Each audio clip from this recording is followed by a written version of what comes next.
ne muntu n'osulanga omutima gukwewanise n'emmere n'olema n'okulya emmere bagenda okutuba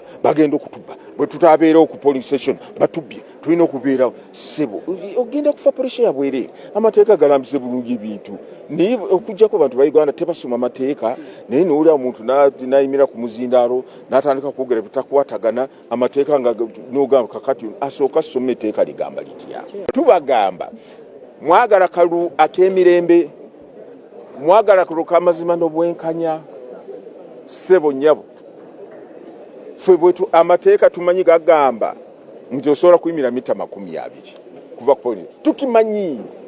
naye ffe nga kakiiko tugamba kusinziira ku bye tujje nga tulaba mu kulonda okwakabaawo oba by elections oba okulonda kwa bonna abantu bobagamba kusigala ku kifo kimu nga bawagira abantu bakandidate ab'enjawulo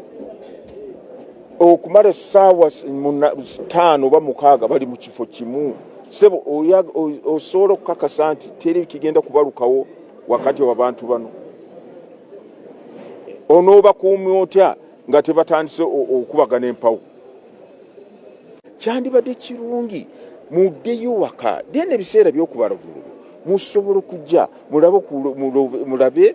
you witness okubala nga bukugenda mu maaso naye ekintu tukikola olw'obulungi ekigendererwa kyaffe nga kakiiko kwegamba nti tusobole okwewala